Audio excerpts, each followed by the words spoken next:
yeah, so it's to get shape. So what we do now is waiting for a couple more people. Yeah, just wait for a couple more people to come in. How many are we? 12 of us and 13. Okay. Yeah. Okay. Okay. So this is your normal kind of turnout? Yes, yeah. Okay. I'll just need 2 ticks, Joe. Do you need any more water? No, not really. Oh, I guess I should move this water off the table first. Oh, don't worry about that. So, is it okay, do I stand and present or do I sit and Do whatever you want. Whatever you want, yeah. what people normally do? You can sit or stand, yeah, whichever you prefer, really. But, We're all sitting, so you can sit down. yeah, exactly. Okay, yeah. I'll probably stand and introduce myself and then bring it out. I just I'm normally a behind the scenes kind of guy. So. me too. I know, so I'm a drummer, so. Yeah. My PowerPoint is looking okay, right? It's Yeah, nice and yeah. clean? Yeah, it's all good, yeah. Okay, good. It changes slide? Yeah. Okay, good. Good. I'll just let I think it's a cubicle outside. So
So yeah, YouTube streams live now.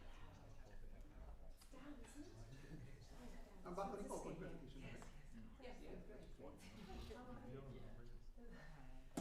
Will you, do you remember me? Well, we sometimes do my emails, which is really nice. Going to read it here. Jason, you don't know. No, I'm sure he was. Francesca here? Yeah, she's, I'm sure you'll be she goes back. Oh, okay. I think I'll be something.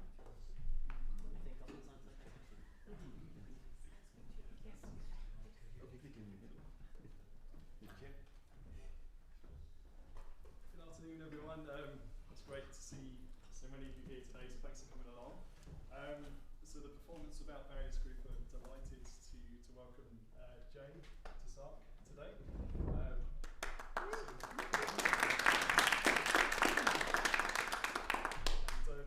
I was first met Jason, I think it was back in 2020, wasn't it? Yeah, I think, 2020, just before the pandemic. yeah, just before the pandemic. It seems like a lifetime away now, but he was introduced to me by a former colleague at Focusrite, and Dan Clark said, oh, you should really pop around and see Jason, see the way that he works. So I stopped by your flat, and he gave me a demonstration of, I think it was Pro Tools, Logic, Native Instruments Machine, and these are all kind of software platforms that I'm relatively familiar with.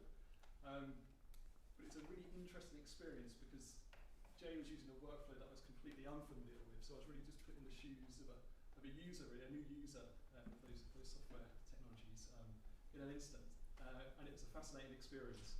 I was kind of struck by Jay's efficiency and the quality of his creative output. So we'll hear all about that today, about his creative workflow of digital technology and some of his recent developments in his PhD research, which he's undertaken at Kingston. So yeah, I won't say any more. I don't want to give any spoilers, but just join me in giving a warm welcome to Jason. Thanks, Emil, Alex, and everyone. Thanks so much for having me here. So I'm going to do things a little bit differently. I want to do my thank yous first, right? So I want to thank the people at Queen's who have become my dear friends. First person I want to thank is Francisca. And so Francisca, thank you so much, for, the encouragement that you give to me, every time we chat, every couple of months. You're so inspiring. It's always fantastic speaking to you.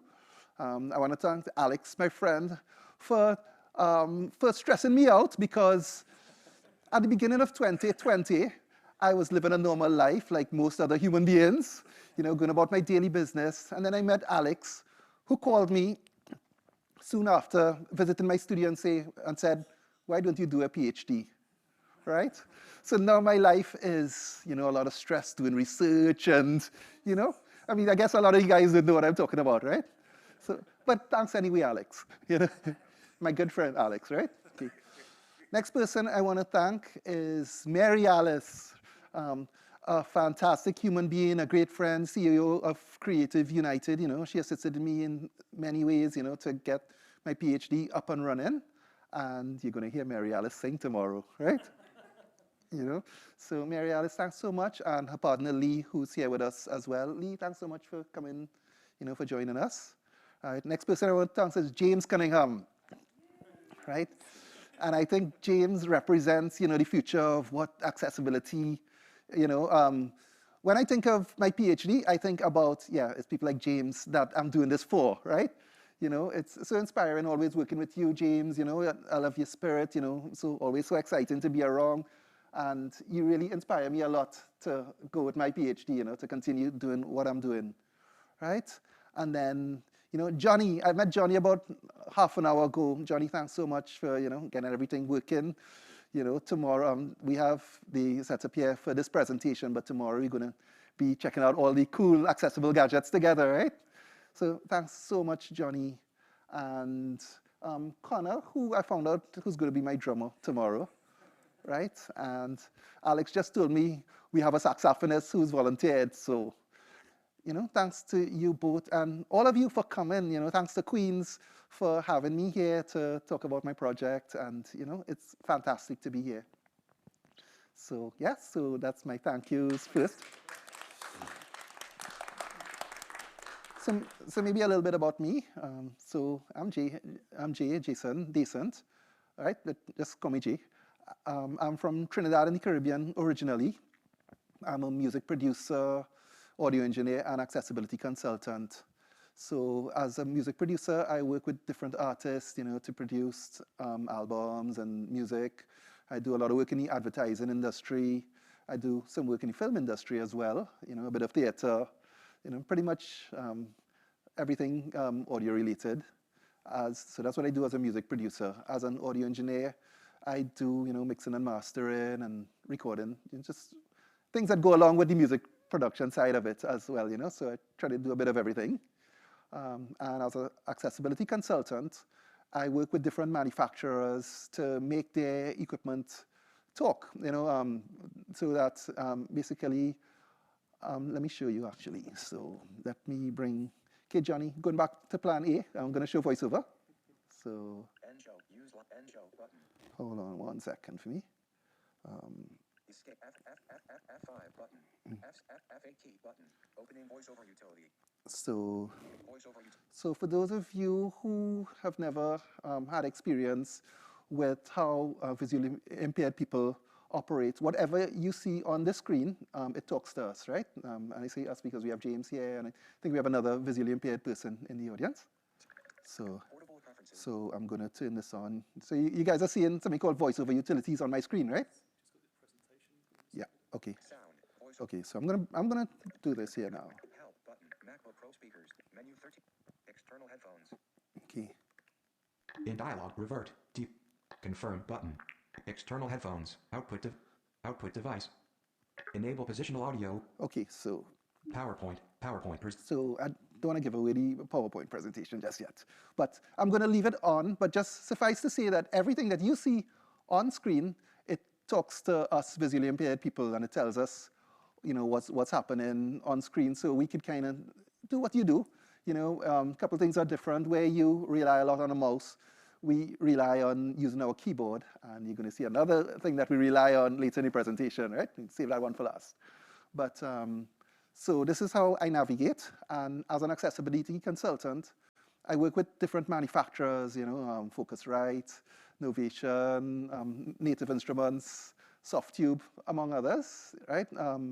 To make their hardware and software talk. So for example, I can, maybe move like the filters and faders and sliders and stuff on a piece of hardware and get speech feedback. So tomorrow, I hope you'll be joining us tomorrow because we'll check out some of that stuff tomorrow, while we do some music as well. So that's what I do as an accessibility consultant. I help them with everything from product design, to sometimes the development of the software, a bit of marketing, but the whole idea is to, do what these guys are doing here, help bridge the gap between differently able, disabled music producers and engineers and their able-bodied counterparts. So, shall we talk a little bit about my PhD project? Okay, so hold on a sec. Slide 1. Okay, so everybody's seen on screen, welcome, right? Okay, so welcome to GENISYS. Okay, this is my project, so let's go to slide 2. Slide 2. What is GENISYS? Right, so you see, as I said before, it said, what is GENISYS, right? It's saying GENISYS because of the spelling. It's how it's pronouncing it, right? So what is GENISYS? GENISYS is a hybrid hardware and software platform designed to bring more independence to visually impaired and other disabled people, right?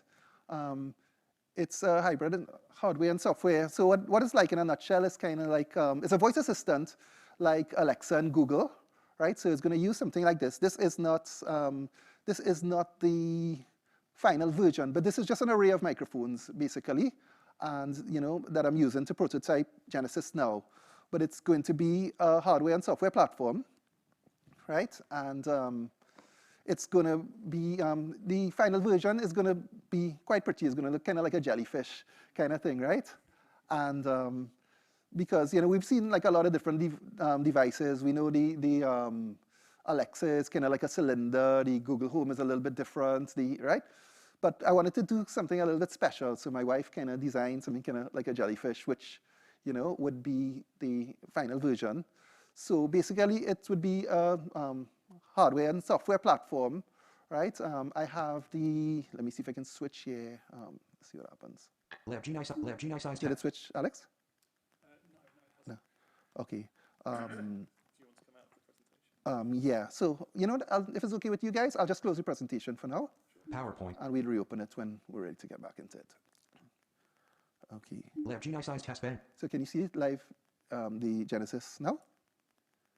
What? Yes. Okay, so this is just a prototype, right? So it's a piece of software that's running on the Juice platform, right? And what it does, it will allow me to speak to the device, wake word GENISYS, and it's designed for use in recording studios. So what makes it different to devices like Alexa and Google and Apple HomePod is this is designed for the recording industry, for use in the studio, right? So it will control your things, your MIDI hardware, like if you have like keyboards and drum machines and stuff, as well as your DAW, like Pro Tools and Logic, right? So what's nice about this, it will allow disabled musicians to have a lot more independence, right? So imagine somebody in a wheelchair, being able to have the device set up on their meter bridge and talk to it and, say things like GENISYS, change level on track 5, or GENISYS, set reverb to 120 on track 10, GENISYS, rename a track, etc., right? So the vocabulary would be studio-based, yeah? And what makes it, okay, I'm going to switch back to the PowerPoint, okay? So. Text edit. Finder. Queen's Symposium window. GENISYS notes. Rich text document. GENISYS slideshow. Belfast. Okay, so I'm going to open this now. GENISYS slideshow. Belfast.pptx. Right, so you see that, so as I navigate, it's talking to me and it's telling me. Open. So, okay. PowerPoint. GENISYS slideshow. Belfast window. Slide editor pane. Slide 1 of 5. Okay, so I'm going to go Shift Command. Are we back in, Alex? Space with applications, text edit, PowerPoint, Finder and let GENISYS test bench. Now in PowerPoint presenter view, GENISYS slideshow, Belfast, window, next slide button. PowerPoint has new window. Slide 2, what is GENISYS? Okay, so we're on slide 2, right? So we're back on slide 1 now. Okay, hold on. Slide 2, Good. How about now? Yeah. Okay, good. So yeah, so we're on slide 2, yeah. So we were still on these points. So it's a hardware, hybrid software and hardware and software platform. So as I showed you device, which is the hardware. And the when I close the PowerPoint, I close it to show you the application that runs it, right? The GENISYS application. So yeah. So in addition to allowing disabled users to be more independent by being able to have the device carry out commands by speaking, it will function as a tool to foster collaborations between visually impaired and other disabled people and their able-bodied counterparts, right? Because now we have a situation where sometimes, people think it's, again, so I basically decided to do GENISYS based on some of the challenges that I faced, as I kind of moved through my career as a, I've been in it for a while and, I've faced some challenges and I just thought, that GENISYS could help these things. So some of these challenges are people tend to think that blind people work differently and it's hard to collaborate with a blind person, So there are some barriers there that, I thought, if I develop a device that, would kind of bring a level of comfort, we talk the same language, right? Like Sir James, I'm sure you would have experienced a bit of this as well, where people think, that, yeah, they're blind and they work differently and they think differently and, the technology has to be different for them. Well, it does in a way, but in a lot of ways it doesn't. It's a lot simpler than you realize. So for example, I use a keyboard to carry out a command where you might use a mouse, right? That's it, as simple as that. So I'm thinking, with GENISYS, it would be pretty straightforward. If we talk in the same language, we're sitting in a room, we're listening to some music, we're mixing something together, I can say something like, Alex, tell GENISYS to turn up the reverb. It will just create a more comfortable environment to function in, right? So my aim is that it would foster collaborations as well, right? It's also going to be an educational tool because, I found that working in the industry, unfortunately, a lot of new people coming into the industry now, they're not working in studio terminology, right? So, for example, some people not too sure like what a compressor does, what a high-pass filter is, different types of EQ, right? And I find that that in itself is an art, and that to me is a big part of music, right? Being able to operate using the correct terminology, it's like learning music, it's like learning scales and chords and, everything to do with music theory. The engineering side of it is just as creative, but I find it's an art that's being lost. So my aim is that, although GENISYS would have a simple mode where you can say something like GENISYS cut low end, right? There would be the professional mode where you can kind of talk to it more like GENISYS high pass lead vocal at 90 hertz. So my aim is that the device, the platform would be used in educational facilities to help train up-and-coming engineers, in correct studio terminology. Yeah, so my aim is that it would be also used as an educational tool. Yeah, so maybe we could move to the next slide. Slide 3, why GENISYS? Okay, why GENISYS? Yeah, okay, so another challenge that I kind of faced coming up in the industry, and I realized that a lot of other disabled people face, it's kind of related to what I was speaking about before. And but this one is quite serious actually. It relates to employment. So there is a lot of misconception. There's Stevie Wonder, there was Ray Charles, there's, I think there's somebody called Ronnie Milsap. A few visually impaired people who have done well, right? And everybody, we all talk about Stevie Wonder. We're all amazed and everything, right? but unfortunately, it does not filter down into like the average person wanting to be involved in the professional side of the music industry. Yeah, so people think, that it's kind of people seem to think that that it's more of a kind of hobby situation. But would you hire a blind person? Maybe not, because they may not be as efficient. They may take long to do something, and these are misconceptions that are simply not true, right? I mean, I think I work as fast as anyone else. I've seen James. I work with James, and James could hold his own against among the best of them, right? But unfortunately, it's a kind of stereotype thinking thing, where people are polite. Yeah, we'll get together, we'll do something, but you don't hear from them again, and it has led to a really high rate of unemployment. Yeah. So my thing is, if through Genesis, I can, create that atmosphere among potential employers that it's okay to hire people. We have the tools now. Feel confident. You can hire people to come and work for you because they can function with the same efficiency as their able-bodied counterparts, which they could before Genesis. But I think if people can see it tangibly come into the recording studio, if, for example, I can bring in an advertising executive into the studio, I can even bring a film director and say, come hang out with us and let's see what we can do with this thing, and he sits in and he sees collaboration work between, differently able or disabled people and, able-bodied engineers and producers. And he just sees a seamless kind of workflow.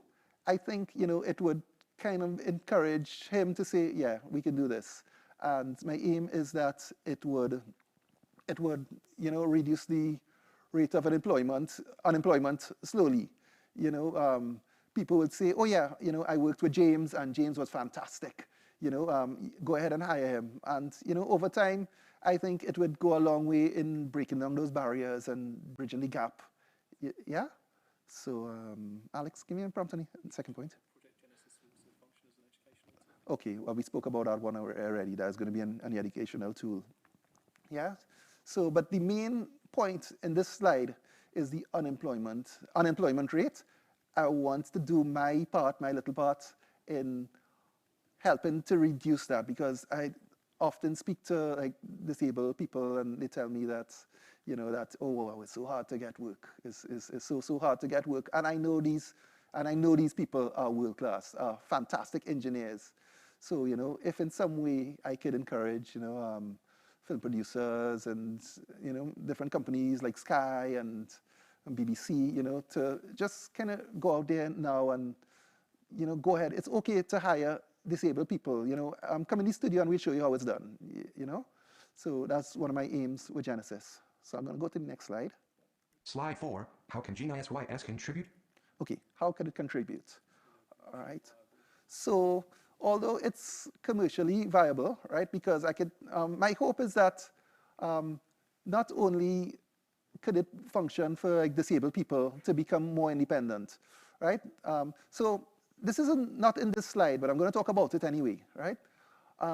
For able-bodied users, it would provide a different workflow, right? Besides being educational, what it would do, it would allow it will allow you to kind of work more using your ears in the studio than your eyes, right? Because what I find happens a lot now is that people tend to spend a lot of time on their computer screens, right? Whereas before, when we worked in the days of analog, we used our ears, basically. We would listen and say, oh, this needs a little bit more high-end. And so now, for example, you may think it needs a little bit more high-end, but your computer screen might tell you something different, right? I'm sure we've all experienced that, right? Well, Alex, I'm sure you've experienced things like that. Okay, this seems like it has too much compression, but it sounds right. But the screen is telling me that it has too much compression, so I'll reduce some, right? And this is what I'm hoping Genesis will allow people to do, maybe don't rely on your monitor too much, communicate with your device. It's natural to talk to it, Genesis, just increase the reverb on this track, cut the delay a little bit. My whole thing is that, when it's working how I want it to work is going to be like a dialogue between you and your DAW, you and your hardware. So I'm hoping that it brings back a bit more of that mix with your ears and not with your eyes kind of situation, right? So, Alex, prompt me one more time. So just the 1 point on this. Yeah. Okay. So what I'm saying now. So in addition to being used by differently able people, it's going to be used by able-bodied people to change the workflow, which we just spoke about, right? How would it contribute to knowledge, right? So those commercially viable, you know, it'd be nice if one day we can see kind of Genesis in a lot of studios, kind of how we see things like auto-tune and, you know, the plugins that we all use in our studios. I'm hoping that Genesis can find its way onto the meter bridges in studios around the world. But to contribute to knowledge, I'll always have an open source branch of it, right? So anybody who's interested in the development of accessible music tech, you know, could tap into Genesis as a source of information for their research, not only in voice, as a voice assistant, but, you know, I'm hoping, you know, through my research, you know, we could kind of delve into things like haptic feedback. So, you know, at some point we may be able to have a wearable device which communicates with Genesis via Bluetooth. So how that would work, imagine that you listening to a piece of music and you level clips and it starts to distort. Imagine you're wearing a watch and you feel a vibration on your hand to say, oh, that track just clipped, right? So, you know, my aim is, so I'm doing the voice side of it. I'm doing it as a voice assistant. But I'm hoping that, you know, people would come and say, okay, let me add some haptic feedback to this, you know. Maybe even a situation where people can do it remotely. So, for example, you know, over Zoom, people can drive sessions together and make decisions, you know, together and control the tools in the studio, you know, and have feedback. So, voice feedback and haptic feedback.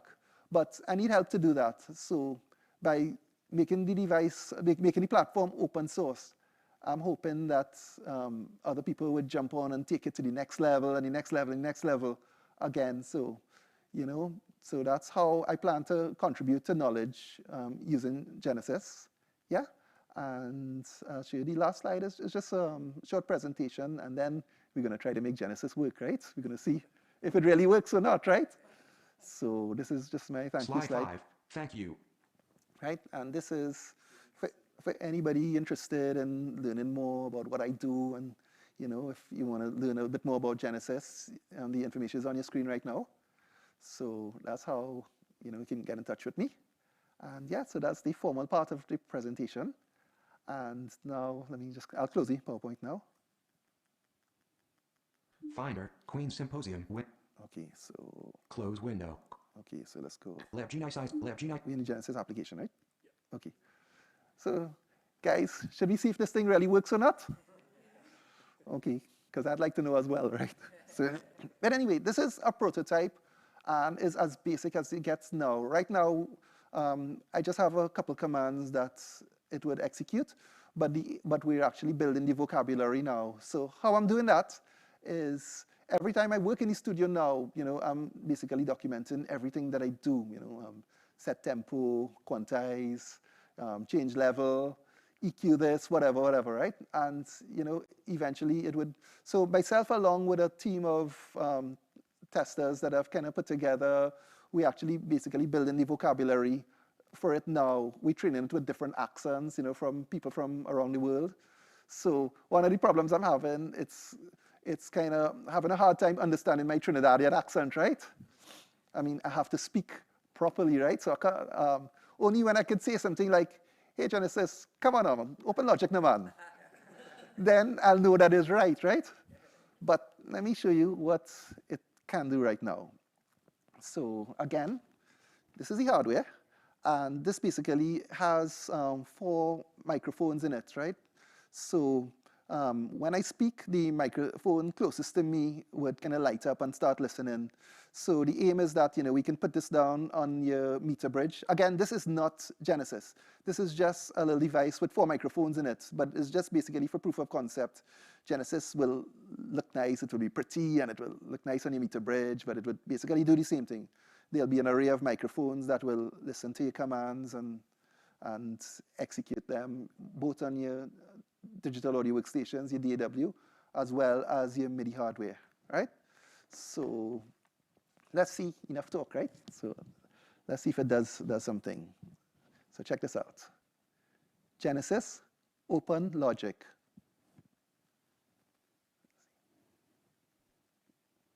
Logic Pro is launched in the background. It worked, right? So basically, it's launching Logic right now. Logic Pro has new window. So I'll just switch to the Logic window, and Finder, text edit, Logic Pro, verticals, collection 1 item selected. Open an existing. so right now I'm actually driving Logic using VoiceOver, which is the built-in screen reader on the Mac, right? So I'm just gonna open. Choose default button. In new track, dialog 1, contents. So yeah, basically, so I'm just navigating this Logic window. Cancel, create, default button. Dialog, closing dialog. Okay, so Library, group. okay, so we're in Logic now, right? Everybody's seen that, right? So when I'm finished with my session, I can say, okay, let somebody else give this a try. Mary Alice, can you come here? Okay. I want you to tell it to close Logic. So let's see how it works with the British accent, okay? Okay, so ready? So go. Genesis, close Logic. Okay, if it didn't get it, it's because I wasn't ready. Okay, I'll tell you when to go. Go. Genesis, close Logic. Did it get it? Don't save button. Yep, Do you want to it save the worked. document? Okay, so Don't save button. okay, thanks, Mary Alice. Logic Pro is So GENISYS. So I'm looking forward to hear her sing more than hearing her say close Logic, right? So yeah, so this is how it works in a nutshell, and I'm not going to get more adventurous now because it is actually struggling with the accents right now, but we're training it now, you know. And this is another thing that we thinking, you know, and which kind of filters into like diversity and inclusivity. What's happening now is that we find like the AI technology is actually responding better to like North American accents and maybe British, but you know, we still have a way to go to make it understand accents from around the world, you know, different people. As I said, I want to say, come on, man, Genesis, open Logic, and it work, right? But I can't do that right now.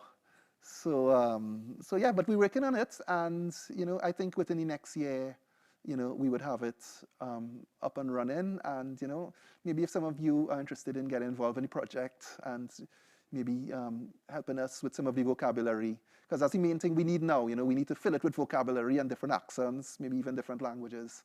So you know, if anybody's interested in being a part of it, you know, definitely get in touch. So that kind of wraps up my presentation. But there's one more person that I really want to thank. You know, I was just thinking about so much in the beginning. And this is Kieran Coulter, who's in Vancouver now, and I know he's logged on the YouTube link.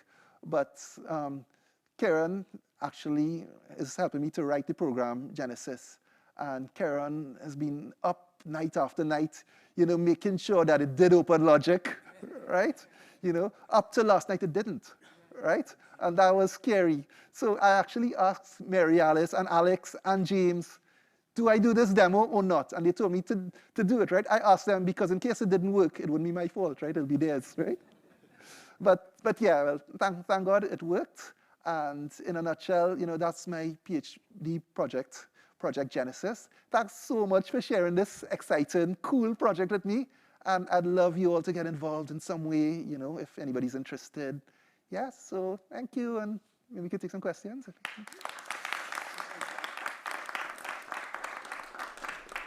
Oh, and by the way, tomorrow we're going to be doing something a little bit different, right? Well, we're going to be doing some music, but I'm going to be showing a lot of the cool, accessible music tech, you know, projects that I worked on with different companies. So it'll be great if you guys could come tomorrow. I'd love if you could be here and maybe even come and get hands-on. You know, you're going to see some cool stuff from Softtube and Focusrite. You're going to see some amazing stuff with Native Instruments. They've just made their machine platform accessible. So it's going to be a fun session tomorrow. And maybe I'll put somebody on the spot, bring them up on stage, right, to sing. You know, maybe Francisca will have a saxophone. Okay. That's a big hint, right? Yeah. So yeah, everybody, thanks so much. And yeah, can we, if you want to chat a little bit about it, ask a question or two. And Thanks so much, Jay. It was really fantastic to see Genisys up and running, loading logic. That's the first time that we've all seen it in action as well. So yeah, it's really promising technology. So yeah, we've got some time left for some questions. Does anyone have any questions for Francisca? Jay, it's Francisca here. Can you talk a little bit about some of the sort of under the hood type of technology and what AI model you use to train it, or like how does it actually work, or how is it going to work? okay. Do you want to give a little bit away, or is it a secret? No, it's not a secret. It's not the open source. Okay, so basically, I'm techie to the point where I know what I want Genisys to do, right? I'm not techie to the point of like low-level programming, right? So this is why I have my Kieran, my assistant in Canada, who's doing the low-level programming. But I can talk a little bit about what's you kind of know what I wanted to do, and I'm basically designing all the vocabulary and everything for it. But it runs on Juice, right? And Juice has just been made accessible by the company themselves, Juice. So it allows for it allows us to work with voiceover and have all the commands speak. So I can probably show you a little bit of that. Button. So besides making Genisys work, I can read in this program, right? Launchpad MIDI MK3 LP MIDI MK3 DAW out. So basically, so this is a pop-up. MIDI in. Launchpad MIDI MK3 LP MIDI MK3 DAW out. Right? Collapsed. Pop. And basically what I was doing now, I was actually using my Launchpad here to put it into record mode by a button, right? The final version will actually be able to listen without touching anything. But right now, I'm actually triggering the recording for Genisys to listen by a button here, right? So again, this is all done in Juice. So Euphonics MIDI Euphonics port. so you can see that I'm in this pop-up now, right? Yeah, and I can move through. Euphonics MIDI Launchpad MIDI MK3 LP MIDI. Euphonics So if I MIDI change Euphonics it, port. if I change it to like Euphonics MIDI Euphonics port 3. right? So if I change it to this now, you can see that Euphonics MIDI. it changed the MIDI device to Euphonics, right? You can see that, right? And what's allowing that is Juice, right? The accessibility introduced by Juice is allowing me to be able to navigate and interact with all these different controls, right? With regard to how it's being trained, Francisca, I don't think I can accurately answer that question. If Kieran was with me, maybe I would kind of direct it to him. But definitely, I can see that you were interested and definitely find out a bit more from him and how it's running. Yeah? Thanks, Jay. And that's quite an important point, I think, about Juice. So for those of you not familiar with the Juice framework, it's a cross-platform framework which is really popular with audio developers. So it's probably the most, I'd like to say the most widely used framework, I guess, in the music technology industry. And now that they support accessibility tags across all platforms, I believe, Jay, is that right? Yeah, and it opens up a whole new world, like basically, I want to say maybe, don't quote me on numbers, but I think maybe at least 25% of the music industry hardware and software is accessible now, or can be made accessible because of what Juice has done. Up to a couple of years ago, I would talk to different companies and they would say, we would love to do accessibility, but only if Juice, which is the platform we work on, was accessible. And they finally did it, so it's gone a long way in being able to open the industry so that people can make their hardware and software accessible. Yes, Yeah? absolutely, Yeah. Big news. But Francisca, that's a really good question, and I want to answer that question properly for you. So what I'm going to do, I'm going to, probably sit with Kieran and and get a good answer, about what's happening with regards to the AI, and I'll definitely email you because I want to answer that question properly for you. We're going to keep chatting anyway. Yeah. Talk a little bit about the name, Jay, because there's obviously a genius in the name, there's a sys as in system in it. How did you come up with Genesis? Okay, it's actually my wife Sarah who came up with it, right? Because I was thinking of, I knew what I wanted it to do and everything, but I just couldn't come up with a name. But how she kind of looked at it, and I mean, when I thought about it too, I thought, well, it's quite brilliant actually. I mean, not only because she's my wife, I'm saying that, but I do think her concept is brilliant. But what she's thinking, is that the field of accessibility kind of is still in its infancy, So Genesis kind of represents, the beginning, And so she said, she figured, let people kind of gravitate to it, let people, we figured, just by using the word, something like Genesis, it means, oh, I want to get in at the start, I want to get in at the early stage. And then it's simple but important. I find it rolls off the tongue easy. Genesis Open Logic, right? It's kind of easy to say. You want something that's not, I don't want to have to think about it. I don't want it to be rocket science to open logic, So Genesis. So one, it feels right, and two, it kind of represents, beginning. And going on that same theme, actually, a challenge we had that we've solved, that Kieran has solved, was how to refer to your MIDI gear as opposed to your DAW, meaning like your MIDI hardware, like your physical synthesizers and drum machines and stuff, right? So we had, at one point, we were actually looking at two wake words. So one would be Genesis, Genesis to talk to your DAW, and Exodus to talk to your MIDI hardware, right? So, just kind of following a theme, but we've gotten, Kieran is a real genius, right? So somehow he's gotten the wake word to work Genesis for both MIDI hardware and DAW software. So yeah, it's kind of, Francisco is about feel as well as, that representing of, the field of accessibility in music tech still in its infancy. Yeah. Yeah? Any further questions? Jerry, Anyone? I've got a question. Mary Alice. Yeah. You mentioned that you thought it would be about a year before you got the kind of more fully functioning prototype. What is the sort of timeline for making it more commercially available, do you think? I'm thinking maybe 2 years, because after okay, so I'll tell you about what I'm doing to make it to work on the vocabulary. As part of my PhD project, I've assigned myself. Well, my PhD project is practice-based, right? So it also involves some music creation. So I'm doing 3 EPs, right? And the first one is the workflow now before anything like Genesis exists, right? And I'm actually kind of scaling back now. A lot of music tech is accessible, right? So, for example, tomorrow you'll see some of the tools that I'm using, and you realize that I can do everything from recording to mastering with accessible music tech, but it's using things like VoiceOver, right? Being able to navigate using my keyboard and VoiceOver. So I'm actually kind of trying to put myself back in time. So the first album is, I'm doing 3 4-song EPs, right? 1 a year. So the first one, I'm kind of trying to strip back to the early days, when, okay, there was no accessibility, when I would know if I want to maybe enter patch 30 on my keyboard to bring up program number 30, I have to press the right arrow 30 times, right? And God help me if I pressed it 29 times and forgot. I'll start back at 1. Right, James? You ever experienced that? Right?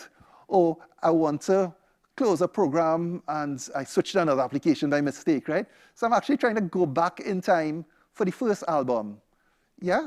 And so I'm actually using this now to research, and I'm talking to other people.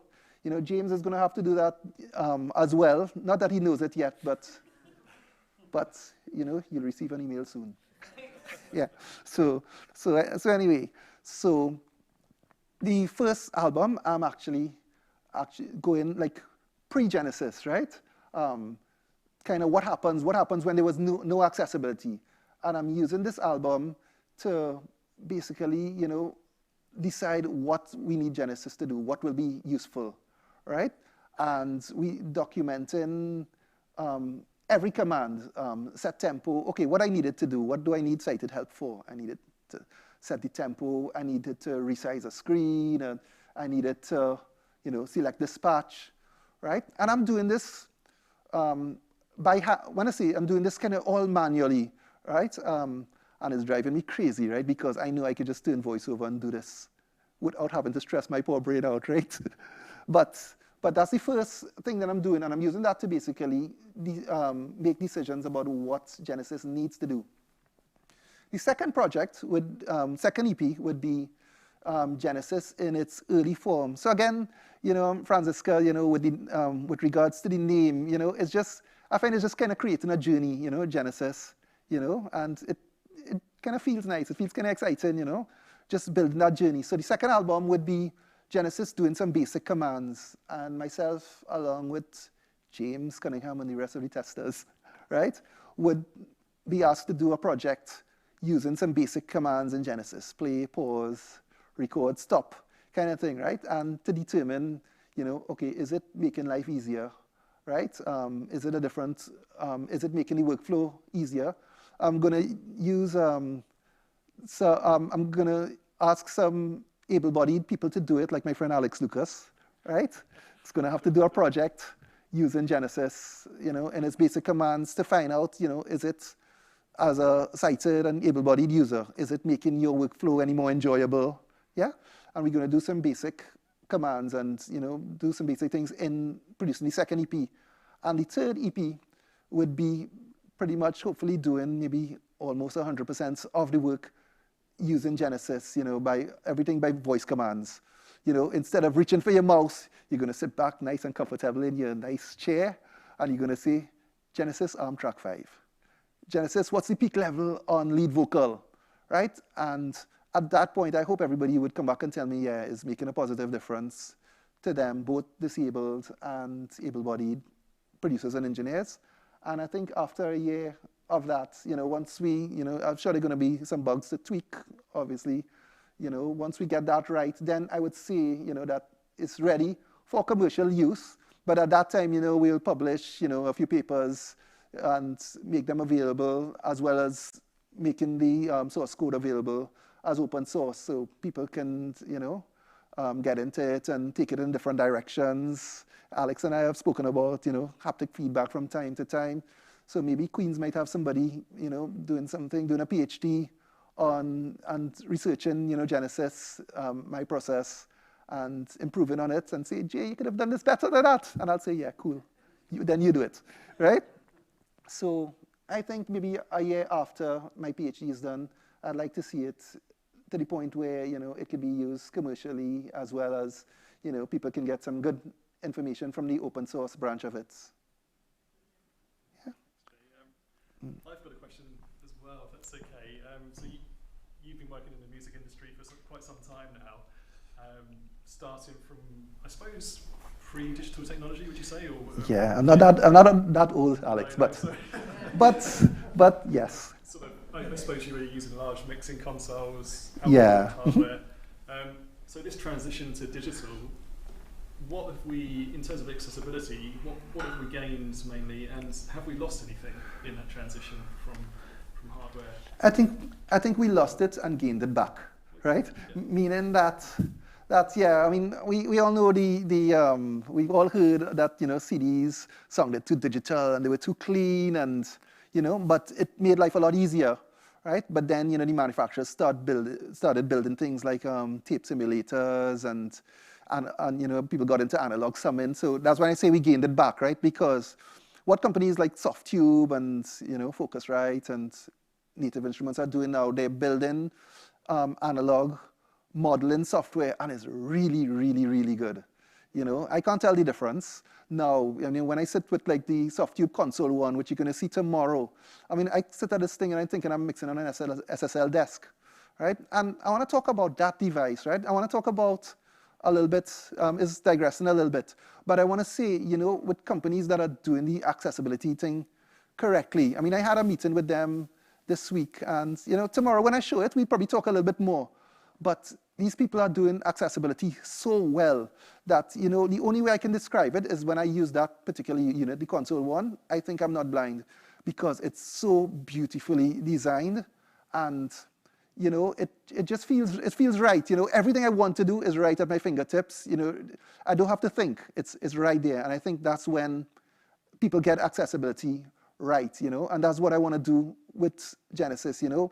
It should be like Karen was saying to me, he was saying, Jay, you know, when we get this thing right, it will be like carrying on a dialogue with your studio, right? And I think that's fantastic.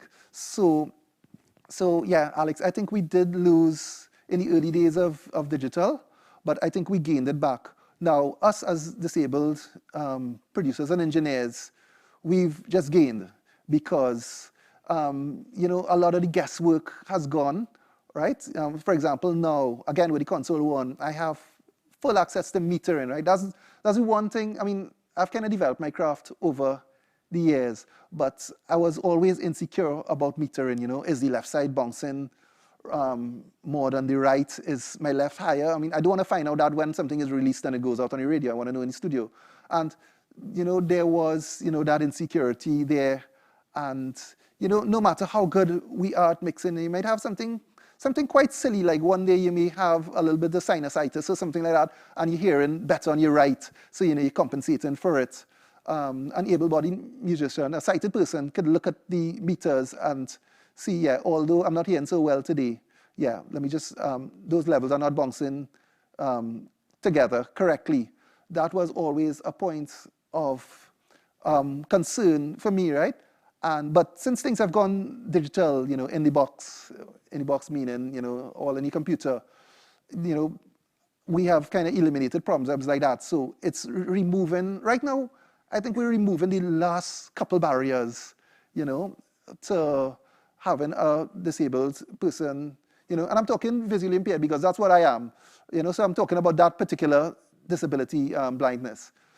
I think the last couple hurdles are being broken down, and the project that you're doing with James is going a long way, you know, that you and Francisca, you're bridging the gap, that you're doing is, you know, going a long way to break down those last few barriers, my project as well. So we've definitely gained, you know. So as I said before, we lost, and then we gained it right back. So it's all good. Great stuff. Thanks so much, Joe. I think it's a really great place to wrap things up for today. And thank you for taking the trip from Sheffield all the way over to Belfast. And thank you all for joining us today. Really appreciate you coming along. So thank you. Thank you, Joe. Thanks.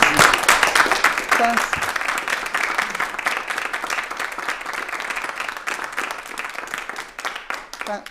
Thanks everybody for coming, and I hope tomorrow you're going to come and check out some cool, accessible tech and take in some good music. Yeah, not to be missed. Yeah. Thanks, guys. Thanks, everyone.